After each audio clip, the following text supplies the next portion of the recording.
ভয়ঙ্কর রাগী এক কুয়ার জিনের হাত থেকে কিভাবে একটি যুবক মুক্ত হলো এবং যুবকটি এমন কি পেয়েছিল যা পৃথিবীর সম্পদের চেয়েও অনেক বেশি মূল্যবান। আসসালামু আলাইকুম প্রিয় ভাই ও বোনেরা, অনেক অনেক বছর আগের কথা। একটি সমৃদ্ধ দেশে ছিল এক অপূর্ব সুন্দর শহর। শহরটি উঁচু প্রাচীন দিয়ে ঘেরা ছিল, প্রশস্ত রাস্তা, ব্যস্ত বাজার আর মানুষের কোলাহলে শহরটি সব সময় প্রাণবন্ত থাকত। দূর দূরান্ত থেকে ব্যবসায়ীরা সেখানে আসতো, কারণ শহরটি ছিল ব্যবসা বাণিজ্যের জন্য বিখ্যাত।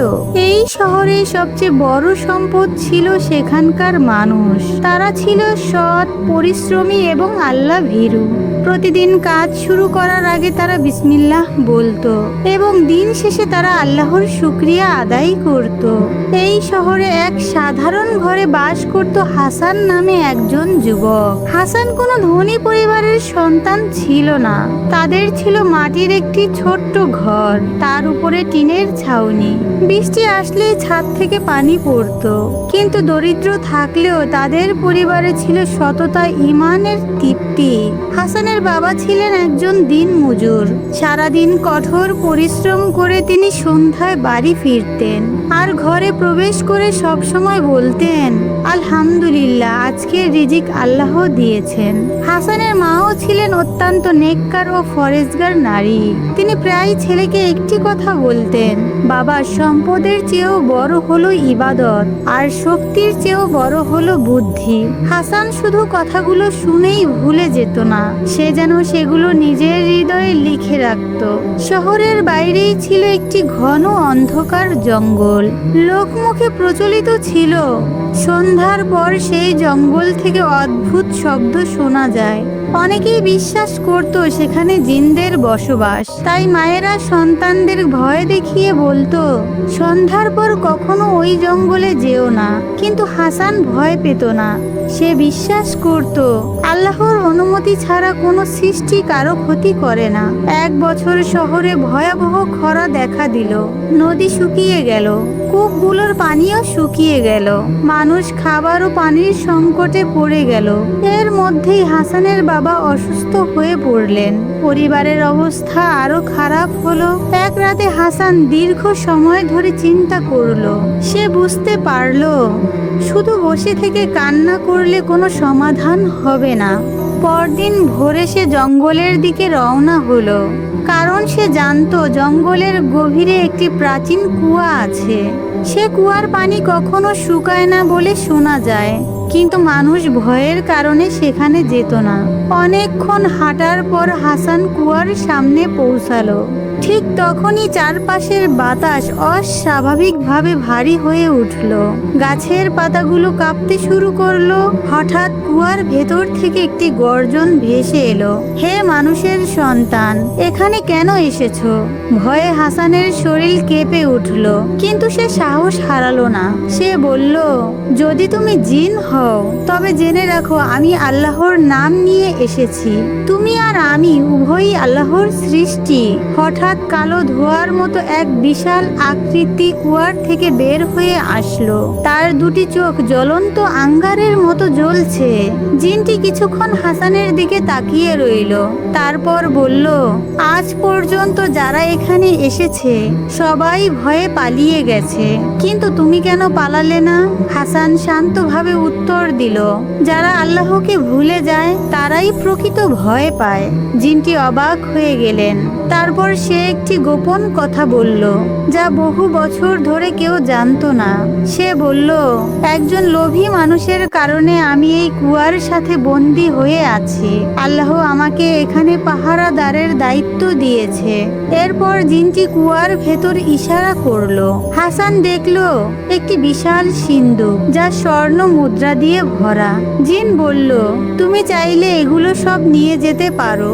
এক মুহূর্তের জন্য হাসানের মনে পড়ল পড়ল তার অসুস্থ বাবা মার কথা, ভেসে উঠল দারিদ্রতার কষ্ট। কিছুক্ষণ পরেই সে মাথা নাড়ল।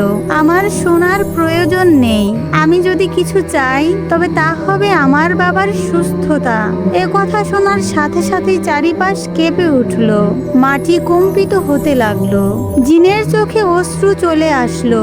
সে বলল, আমি শুধু তোমাকে নয়, নিজেকেও মুক্ত করলাম। হঠাৎ এক তীব্র আলো চারিদিকে ছড়িয়ে পড়ল।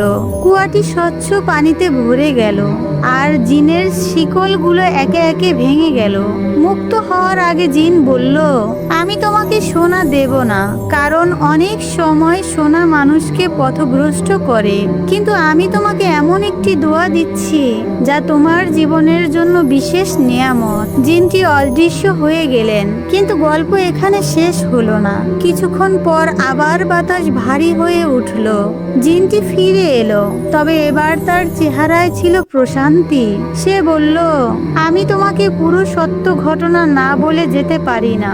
এরপর সে জানালো, এক সময় সে নেক জিনদের একজন নেতা ছিল। সে সব সময় আল্লাহর ইবাদত করত, কিন্তু কিছু মানুষ জিনদের শক্তি ব্যবহার করে অন্যদের ভয় দেখাতে শুরু করে।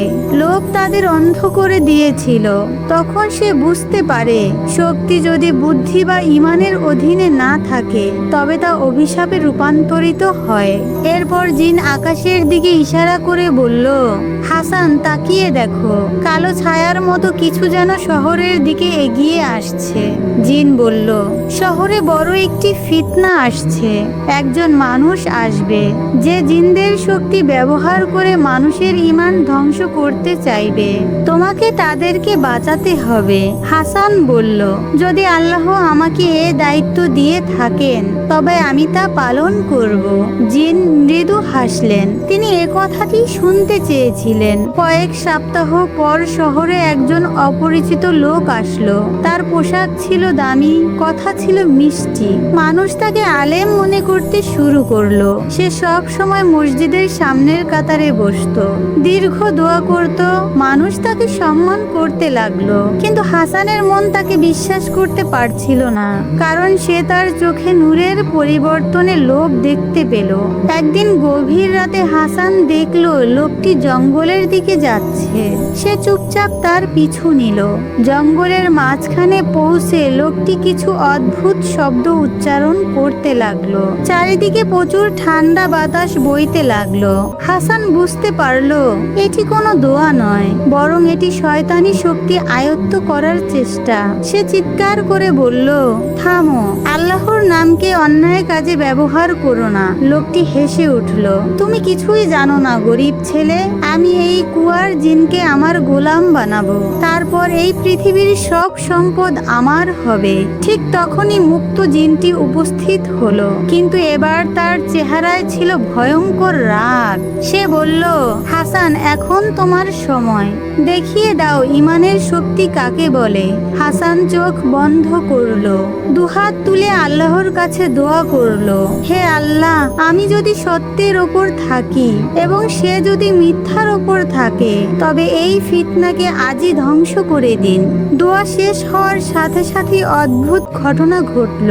লোকটির মুখ থেকে শব্দ বের হওয়া বন্ধ হয়ে গেল। তার চেহারা ফ্যাকাশে হয়ে গেল। সে মাটিতে লুটিয়ে পড়ল। তারপর মিথ্যার শক্তি মুহূর্তেই শেষ হয়ে গেল এবং লোকটি সেখানেই মারা গেল। পরদিন শহরের মানুষ তার প্রকৃত পরিচয় জানতে পারল। সে কোনো আলেম ছিল না, সে ছিল একটি প্রতারক যে জিনদের শক্তির নামে মানুষকে বিভ্রান্ত করে সম্পদ লুটতে চেয়েছিল। সেদিন শহরের মানুষ একটি বড় শিক্ষা পেল। বাহ্যিক পোশাক দেখে কাউকে বিচার করা যায় না, আর সত্যিকারের শক্তি জিন, জাদু কিংবা সম্পদে নয়। সত্যিকারের শক্তি হলো ঈমান, সততা এবং আল্লাহর উপর ভরসা। হাসান যখন বাড়ি ফিরল তখন সে দেখতে পেল তার বাবা সম্পূর্ণ সুস্থ হয়ে গেছে। তার চোখ ভিজে গেল। সে সিজদায় লুটিয়ে পড়ল আর বলল, আলহামদুলিল্লাহ, কারণ সে বুঝেছিল যে ব্যক্তি আল্লাহর সন্তুষ্টিকে সম্পদের চেয়ে বেশি মূল্য দেয়, আল্লাহ তাকে এমন নিয়ামত দান করেন যা কোনো সম্পদ দিয়ে কেনা যায় না। প্রিয় ভাই ও বোনেরা আমার, লোভ মানুষকে ধ্বংসের দিকে নিয়ে যায়। ঈমান, ধৈর্য এবং আল্লাহর ওপর ভরসা মানুষকে দুনিয়া ও আখিরাতে সফল করে। আমিন।